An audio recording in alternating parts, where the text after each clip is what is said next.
I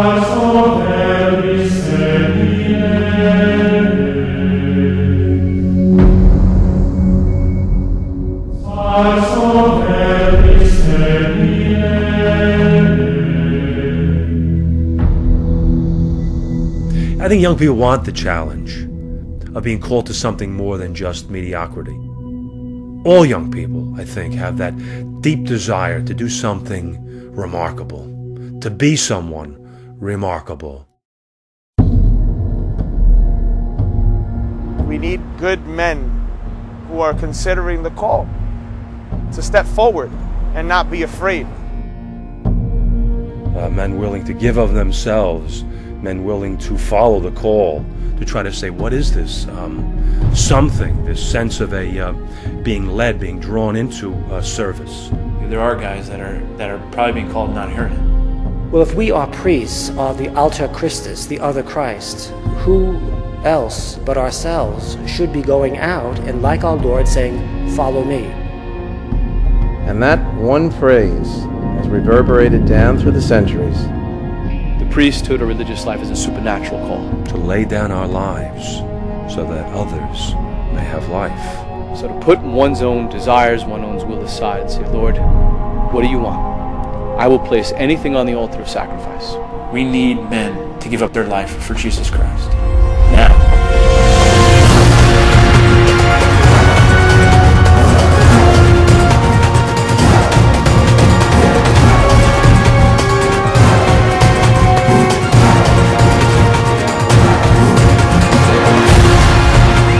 More priests that are out there, the louder the message will be.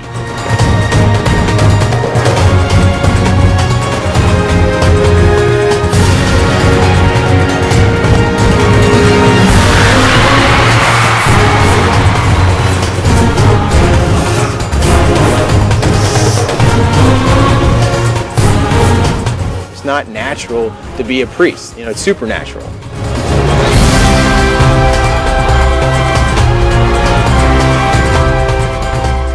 So we've got to go out and fish for the people. We've got to take up Jesus on his word. I'll make you fishers of men.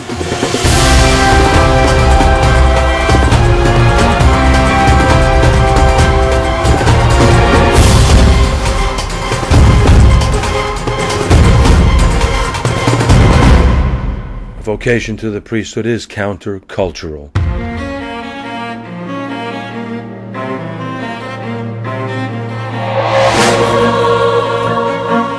Our present culture is a noisy culture.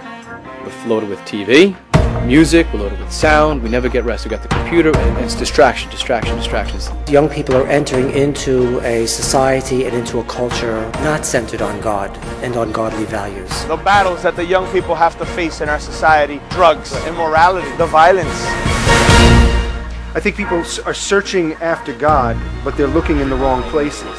The greatest crisis right now in the world is the absence of God in our life. The world thinks of, someone living celibate. It mocks it, laughs at it, because their goal is do whatever you want, be free. Many young people today are fighting battles which myself and older generations never had to fight. If we have proper evangelization, then we have vocations.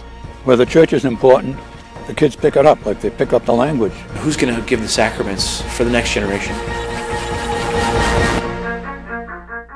A culture, and a culture affecting families, lives further and further away from the Lord as the center of their life. It becomes harder and harder to hear that invitation and call from the Lord. If you look at nature and the way things grow, they grow in silence. If you look at the trees and the flowers, if you look even at human beings, we grow in silence, and a vocation is very similar. A relationship with God is very similar, and it grows in silence, in an environment where one's inner ears are open to hear God who only speaks in silence.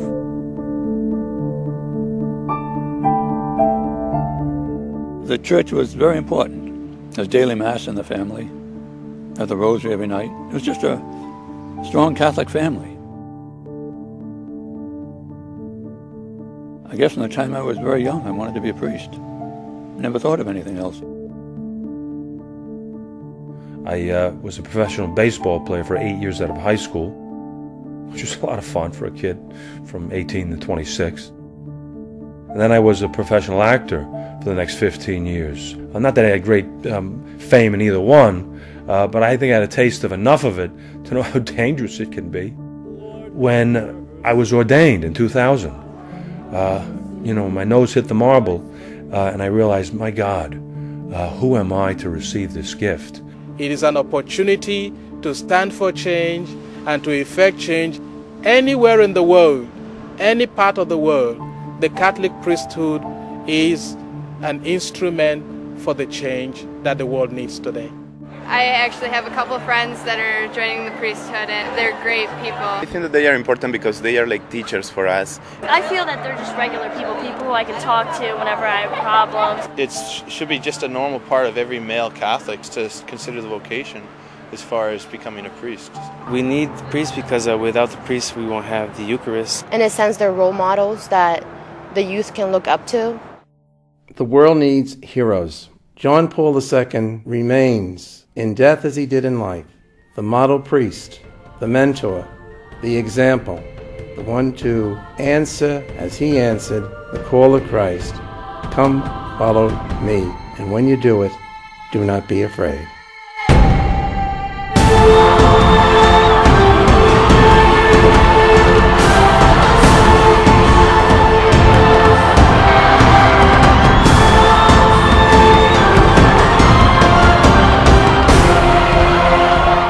He was such a brilliant light, just shining in the world. And he was shining for the world, but he also shined for us, for seminarians, for priests, because he taught us how to be a priest.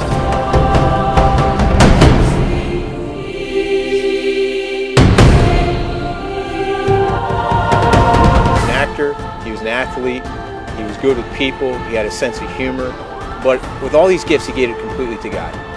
Set for us such an example that so many men were drawn to the seminary, were encouraged, were given strength. People saw a man who was living his life to the full. He taught us that the priesthood was standing in the truth with love.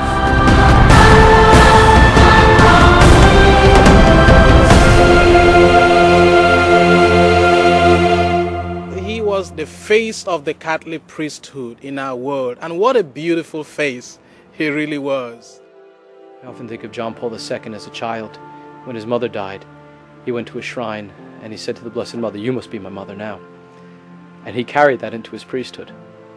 And so every priest needs to re-echo his words of Totus Tuus Maria.